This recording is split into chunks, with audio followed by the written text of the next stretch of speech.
नमस्कार, आप देख रहे हैं न्यूज़ 18 का डिजिटल प्लेटफॉर्म और मैं हूं आपके साथ श्रुति श्रीवास्तव। आप सबको पता है कि 122 साल के बाद 2025 यानी इस साल का दूसरा और आखिरी चंद्र ग्रहण लगने वाला है, लेकिन इसके पहले सूतक काल लग चुका है। जी हां, चंद्र ग्रहण एक प्राकृतिक खगोलीय घटना है और ऐसा माना जाता है कि यह तब होता है जब सूर्य और चंद्रमा के बीच पृथ्वी आ जाती है। ऐसे में पृथ्वी की छाया चंद्रमा पर पड़ती है और उसकी चमक कम हो जाती है। जब चंद्रमा पूरी तरह से पृथ्वी की छाया में आ जाता है तब उसे पूर्ण चंद्र ग्रहण कहा जाता है।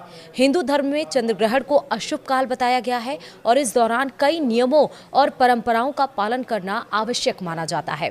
आपको ये बता दें कि आप सबको ये तो अभी पता चल गए होंगे कि चंद्र ग्रहण के दरमियान आपको क्या करना चाहिए, लेकिन क्या आपको पता है कि चंद्र ग्रहण के बाद आपको क्या करना है, वो मैं आपको बताऊंगी। और चंद्र ग्रहण के जब लग जाए तब क्या करना है वो भी मैं आपको बताऊंगी।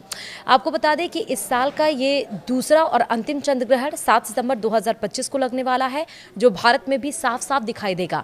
चंद्र ग्रहण रात 9:57 से शुरू होकर मध्य रात्रि 1:23 तक रहेगा, लेकिन अभी ग्रहण से पहले सूतक काल प्रारंभ हो चुका है, जो कि 12:57 से ये शुरू हो चुका है। और अब आपको बताएंगे कि चंद्र ग्रहण के उग्र होने के बाद आपको किन विशेष बातों का ध्यान रखना है और किन विशेष कार्यों को आपको करना है।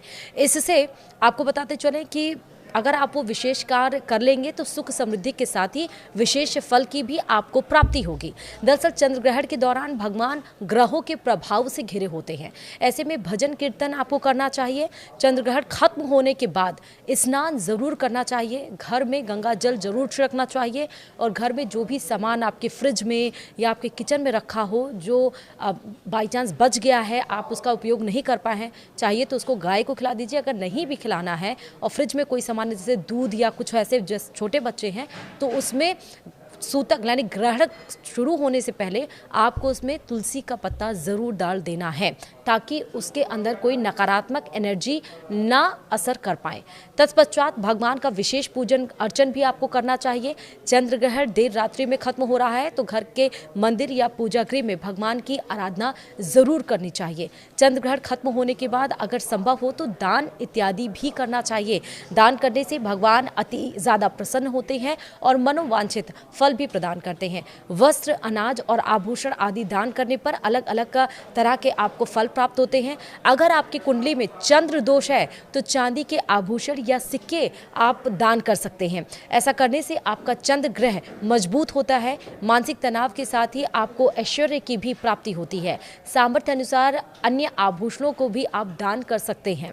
वहीं अगर चंद्रमा, क्योंकि आप सबको पता है कि चंद्रमा का रंग सफ़ेद होता है, ऐसे में सफ़ेद वस्तुओं का दान जरूर करना चाहिए। जो भी वस्तु या सामान दान करना हो उसे ग्रहण शुरू होने से पहले ही स्पर्श कर लेना चाहिए। इसका विशेष ध्यान रखिए। ग्रहण के दरमियान नहीं, ग्रहण 9:27 से शुरू होगा, उसके पहले ही आपको जो भी दान करना है ग्रहण खत्म होने के बाद या सुबह, क्योंकि रात में ग्रहण खत्म हो रहा है मध्य रात्रि में, तो सुबह आप दान करेंगे, लेकिन ग्रहण शुरू होने से पहले ही आप उसको छू लीजिए और छूकर कहीं किनारे उसको रख दीजिए। और ग्रहण जैसे खत्म हो, जो स्पर्श किया आपका जो भी सामान है आप उसको दान में दे दीजिए। ग्रहण के बाद उसे दान ज़रूर देना चाहिए। और चंद्र ग्रहण के दौरान अनाज का दान भी बहुत पुण्यदायी माना गया है। गेहूं हो या चावल हो, मूंग दाल या अन्य खाद्य सामग्री भी दान आप दे सकते हैं। ऐसी पौराणिक मान्यताएं हैं कि अन्न का दान देने से आपका भंडार कभी खाली नहीं होता। बताया ये भी गया है कि चंद्र ग्रहण के साथ ही पितृपक्ष भी शुरू हो रहा है। ऐसे में अपने पितरों की आत्मा की शांति के लिए गाय का दूध, गंगा जल, काला तिल और जौ आदि भी आप दान दे सकते हैं। इससे पितरों की आत्मा को शांति मिलती है और आपको आशीर्वाद भी प्रदान होता है। तो आपको समझ में आया कि आपको ग्रहण के दरमियान क्या करना है, लेकिन ग्रहण के बाद आपको विशेष ध्यान रखिए कि आप नहाइए ज़रूर सर से।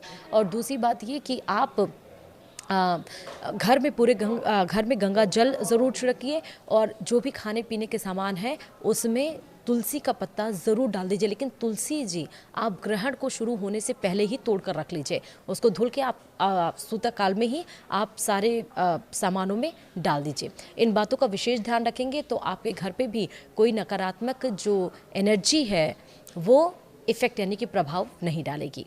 वीडियो में इतना ही। नमस्कार।